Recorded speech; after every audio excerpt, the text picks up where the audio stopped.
Today I'm going to show y'all how to mount up a whitetail shoulder mount. First things first, I need to find the right form for my deer. Once I found the form, I'll flesh down the nose, eyes, and lips, focusing on the entire face area. It's really important to make these areas very smooth and thin. Next, I'll address any holes on the ears by applying crazy glue around the edges of the cut. I'll cover it with a small piece of dryer sheet or a plastic glove. This is to ensure the Bondo doesn't seep out while I'm shaping them.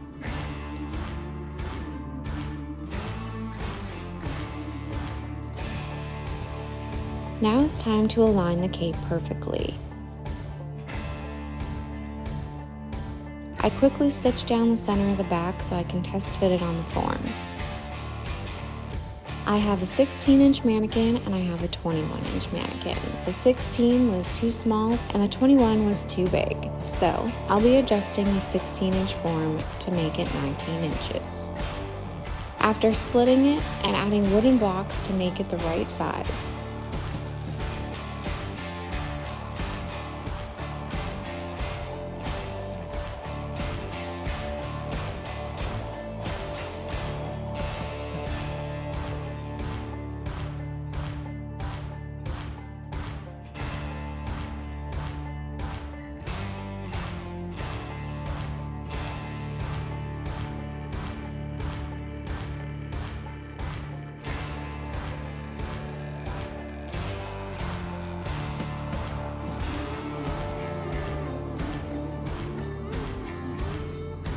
After filling the form with expanding foam, I remove all the staples and tape, and sand, smooth, and reshape the form.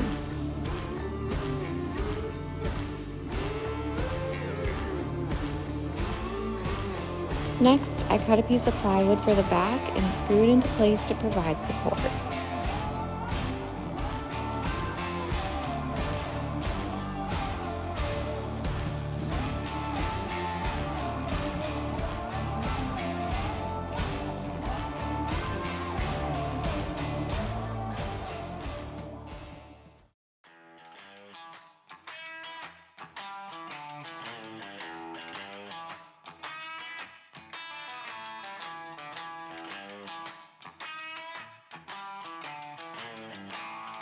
Now I'll blend the plywood to the form using clay, adding muscle details and smoothing out any seams.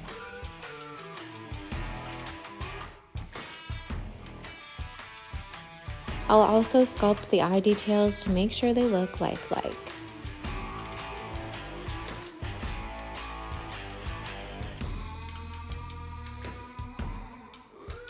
I sew from the neck base down using a hidden stitch. This is a technique that keeps the stitches out of sight. To do a hidden stitch, I insert the needle into the fold of the fabric, then catch a small amount of the underlying material before bringing the needle back out of the fold. This keeps the stitches nearly invisible.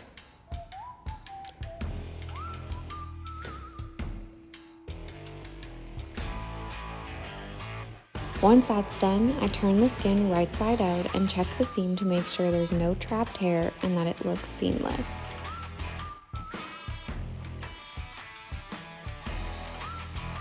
I'll apply glue on the form and then position the cape, adjusting it to align perfectly with the brisket and facial details.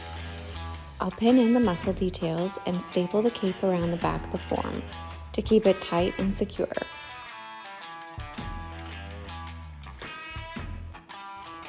Next, I'll attach the antlers to the form, sculpting around the base and building it up around the skull cap to blend it seamlessly.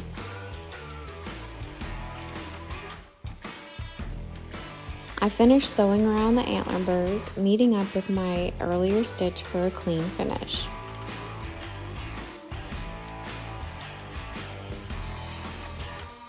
Tuck the lips, eyes, and nose, ensuring everything is in place.